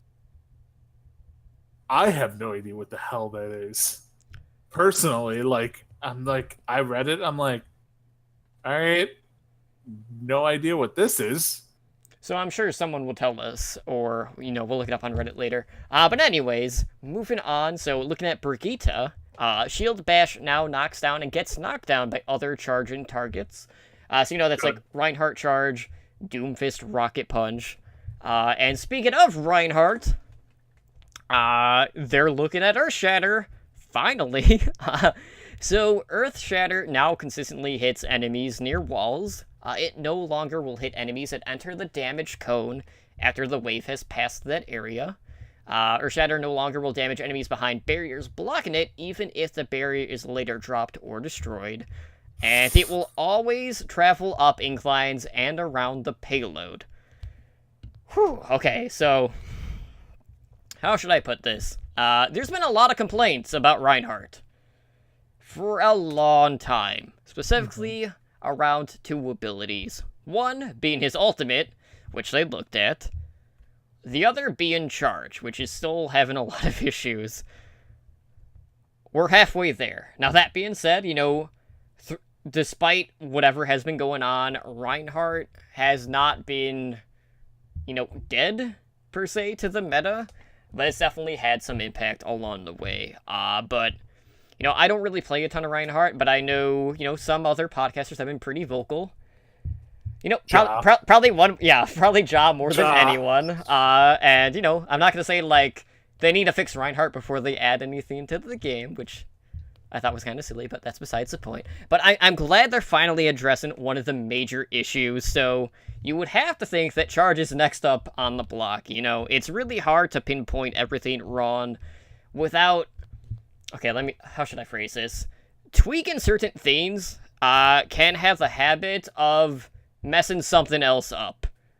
So that's why they don't always do a full swoop of major changes like that. Now, game design is a very delicate matter, and that's why they're taking it one thing at a time. So Earthshatter, out of the way. Charge might be next on the block. We don't know. Maybe that'll come with the Torbjorn rework or whatever. It's probably on the horizon. We just don't have a timetable yet, so keep that in mind. But I'm glad they finally addressed it. It'll be a bit more of a sigh of relief from the community, for sure. But all in all, the Brigitte change, that was the interactions with the Shield Bash and Charging didn't really make any sense to me, so I'm glad they're kind of tweaking that. But main tanks out there can feel a little bit safer now playing Reinhardt, so he won't be, kind of as clunky, or just, not getting the respective impact with your Earthshatter than what it should be, things like that. Yeah, I mean, and they put this under hero changes when really it's hero bug fixes. This is not like they're not changing the mechanics of the game. They're making Earthshatter work as it should work. They just kind of pointed out a little more clearly. The Baguette Shield Bash, that's a nice change. Because that was really annoying. This is, it's a nerf to her. Like, being able to stun a charging Reinhardt and staying standing is weird. I never got that, but I took advantage of it. But the Reinhardt changes are nice. I would have preferred they would have attacked the charge first. Just because I think a charge is a little bit more vital to a Reinhardt's gameplay than Earthshatter. Earthshatter is more of a situational or fight starter when you have it up, which is less than charge. Charge would have been more impactful to the entire game to change before Earthshatter, but I'm glad they're halfway to fixing Reinhardt. Again, I don't know what happened with Widowmaker, but there's some nice changes. There's an undocumented change. Did you see that too? Are you talking about the X-ray? Yeah, okay. Yeah, I have that written down. I'll go over that in a second, but there are a couple like minor things for Arcade revolving around Mercy. So when you're Mercy in free-for-all deathmatch, or if you get Mercy in 1v1 mystery heroes, you will have your your pistol. I don't know why I'd say blaster. Whatever. Pistol, blaster, whatever you want to call it. You'll start with that in your 1v1 or in deathmatch, which makes sense. Let's be real. Like, no one is going around, like, meleeing people with the staff. No one does that. That's not a thing that you do. No. And that's not where your damage comes from. So that's a very minor thing, but, just hope you don't get Mercy and Mystery Heroes for 1v1, because you're going to lose. You're going to be at a disadvantage unless they get, like, also Mercy. I don't know. Mercy's, someone did the math. Mercy's weapon does, like, the second or third most damage, like, per critical hit. Or some way they worded it. Like, the Mercy Blaster does a lot of damage. It's so inaccurate and, like, stuff like that. But if you hit every shot as Mercy, you're going to kill him. Fair enough. So another small change, also deathmatch related. Blizzard World, your favorite map, has been added to deathmatch and team deathmatch. So, another minor thing. So it's just another map to that rotation. But speaking of the undocumented change, as you had mentioned, you are now able to see ally outlines as any character, as opposed to only being able to see it as a support player. So, how should I put this? This one in particular for me, like, yes, as a support player, it was great, but, like, not having it available to everyone just didn't make any sense to me. So this is a happy change for me. Mm-hmm. But what sort of effect do you think this is going to have in the game? Like, is this going to help with, like, regrouping or something else? It's going to help with grouping up. It's going to help with, tanks looking to try and protect flankers. Because they won't know where there's coming. Other DPS are going to know when the flankers are making their push. You're also going to be able to see, hey, like, you're fighting a Soldier 76, let's say. You can be like, Soldier, just dip behind there. Now you're going to be able to see, like, hey, Tracer, Soldier coming your way. So on and so forth. So you're going to be able to be more accurate with your calls by doing this kind of thing. So I think this was a great change. Very, very happy about it. Very happy about it. So. All right. Well, with that being said, guys, I know we're at probably 2 hours at this point. I haven't even really been checking. Yeah, it's been like 2 hours. Yeah. we're going to go ahead. We're going to close out the show because I have an interview to do, which I'll talk about here in a minute. But anyways, if you guys want to help out the show, one of the best ways to do that is to leave us a positive review over on iTunes. You know, we're always looking for ways to improve the show, so if you have any suggestions, any sort of segment ideas, or, you know, discussion points, things like that, be sure to reach out to us. We would love to hear from you guys. We do have Overwatch Recall that is, you know, just a collection of Overwatch, Overwatch League, Path to Pro content. And every Sunday night, I release episodic listens, so you can find, you know, whatever came out the week prior. And, you know, I have a Twitter account set up for that, at OW Recall. And I'm doing an interview tonight with Big Fish from formerly Overwatch Today, now Game Watch Today. And that will be recorded offline after HND, but that should be coming out on Monday. So I know it's been like a month since release, so that'll be back on schedule to release in every other week. But, you know, if you want to get a hold of us, you can do so a number of ways. And Ed, why don't you let our listeners know how they can do that?